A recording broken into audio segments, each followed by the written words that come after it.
Hey everyone, this is James Patrick, Ableton certified trainer. I'm going to show off some of the tricks I used in this track to make this stay interesting and exciting sounding. In particular, we're working on drums and keeping drum variations feeling lively. And the technique I want to show off today is how I do resampling to do reverse and chopped drum hits at certain moments. Let's listen to it a little bit and notice that my drum tracks are both in this drums bus.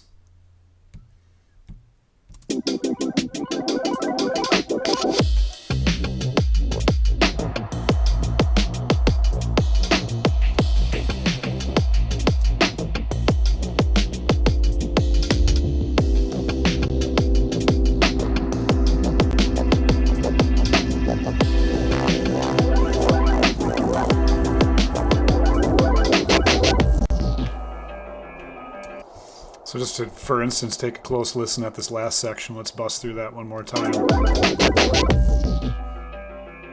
So you can hear how I've got some nice like reverse and flipping sounds and chopping sounds on top of the MIDI drums. It's going to help things just stay lively and interesting. I do that throughout the course of all my beats. I'll honestly just listen for moments where cool things need to happen, and then I'll follow this workflow. Once I have nice MIDI groove programmed, and I feel like the thing is solid, and I hear a moment where something sweet should happen, I'll just go ahead and I'll duplicate the track, and then I'll freeze and flatten it. That'll turn the MIDI track into an audio track, and then I'll select all the audio clips and turn them off. That way I have all these deactivated clips here, and anytime I feel like something a little boring is going on, or I wanted to make it more interesting, or maybe get a little more surgical on the decay time or the fade of the sound, or of course stretch it or reverse it. These are things that you can only do with audio. So that's where I'll just go ahead and grab a segment that I like, mute the MIDI, and then highlight that same amount of time. And this is again with hitting the number 0 on my keypad. I can activate the audio. So let's listen and maybe we'll monkey around with it a little bit. You can hear what that is. That's a little reverse drum chop. If I hit the letter Z to blow that up, I can see that is indeed reversed. And if I hit Shift Tab, I can look inside of the clip and notice that it's the whole drum beat, the entire frozen track all reversed. And now I can use that as a little accent. I can stretch it and flip it around and do all sorts of cool stuff to it. I'm going to hold Shift and Option and 2-fingered slide up to fold that track up, not quite all the way. And like how I can do the reverse move is just with the letter R. And how I can do the stretch move is by holding Shift on the brackets. It's always really nice once you have a nice section you like to right click on it and choose crop clip, pardon me. That's going to get rid of all the stuff that was outside of the loop brace and make it a lot more friendly for chopping and stretching and all that. For instance, let's do a little stretch here. I can hold Shift and I could stretch this. Maybe I don't want to stretch quite the whole thing. I just want to stretch this one hit right here. So I'm going to go ahead and hit Command E to split that. And I might even get a little closer with a plus. Drag this thing over a little. Yeah. So now I'm stretching just the last hit, and I can hold Shift and make it as long or short as I want to varying degrees. Nice, huh? So yeah, this can be a lot of fun, especially in conjunction with MIDI hits. I can even have them overlap, especially when they're reversed.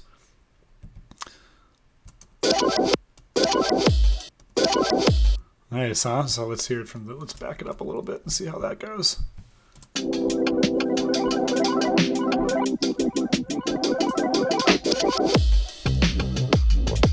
Nice, huh? So, and this is the good opportunities to add rests before and after. Let's hear that. So yeah, that workflow is slick. Let's make sure we got that totally on wraps here, under wraps, and by rebuilding it from scratch. This will be a lot of fun. So I'm just going to go ahead and just go to some default MIDI track that I have here with the drum machine on it. Maybe I'll throw a kick drum in, and we're at 128. Okay, so maybe I'll do a little cut time groove, layer a little side stick and a strike thing. Let's listen to this. Okay, that's pretty cool. Let's go ahead and lay that groove out across the arrangement view. Head up to my top and maybe stretch this out, and we'll focus on a couple bars, maybe do 4 bars worth of material. I'm going to hit back to arrangement and hit the letter Z, so I have just one big large clip here, and maybe I'll go ahead and just punch in a couple hi-hats. Get a little wristy feel going on the 8th notes. Dun, dun, dun, dun, dun. Oh, I'm on 16th notes, huh? So let's undo that a little bit and shift click to the right and Command D and pull that down. Yeah, that's tasty. And then Command D a couple times there. Maybe put in a couple double hits for fun. And we'll probably aim for a 2-bar groove. So I'm going to hit duplicate loop. And now I've got maybe some offbeats here I could throw in.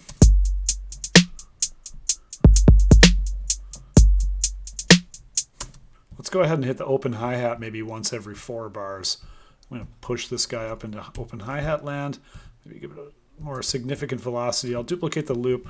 Let me put a rest in here and not have it happen there.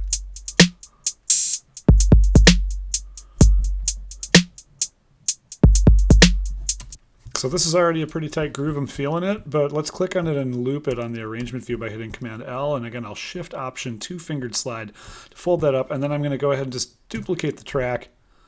And I'm going to right click on the new track and I'm going to freeze it. Then I'm going to right click again and I'm going to flatten it. Now I have an audio version of the clip like I warned you, and I can hit 0 to turn it off.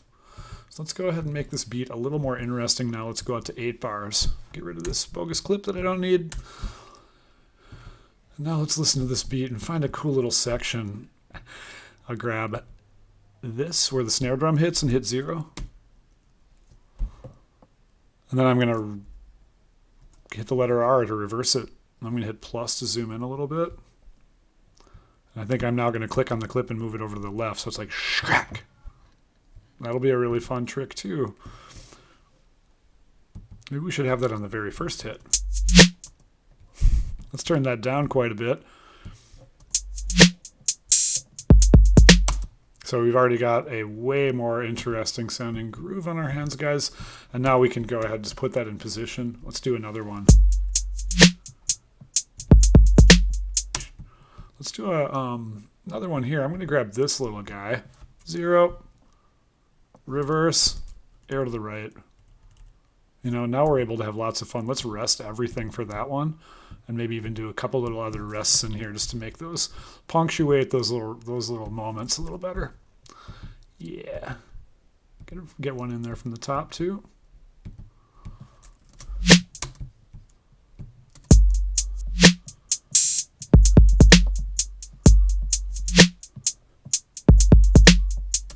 Nice, huh? So yeah, these are all fun ways you can make your beats a little more interesting.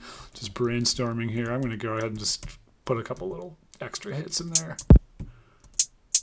All sorts of cool opportunities for making fun beat patterns whenever you're working with audio. Even look how this last chop I didn't really come through quite right. But if I just did that same exact thing, hit Command Z, and I'm going to do it with the audio. Let's go ahead and grab this hit. Let's take both. Let's take a couple of these dudes. 0, you know, now we can say, all right, you're going to go there. I'm just going to grab a couple of, yeah, plus, boop, Now I could hit Command J and glue that all together. Got some nice little rush in there. Fade will work sweet there too. Yeah. Now this is a thing we can throw in anywhere. Let's put it right there too. This is good stuff, right? So that's all about the duplicate and freeze and flatten. There are other ways to flip a track to audio, but as long as you're ending up with the identical track as audio under your drums, you can start hitting the 0 key and shooting holes in it, adding audio iterations and stretches and flips and all that. Remember, the right click to crop sample will allow you to commit. So you're just dedicating your workflow to that one little segment. And when you are all done, if you want, you can consolidate it all together again with Command J. And now I've got all the little fills and stuff all baked into one, and that's tasty. So again, I'm James Patrick. You can check out any of my beats on the internet under that name. Otherwise, just dig me up on Slam Academy or on the Ableton website. I'm a certified trainer since 2006. Have a good one.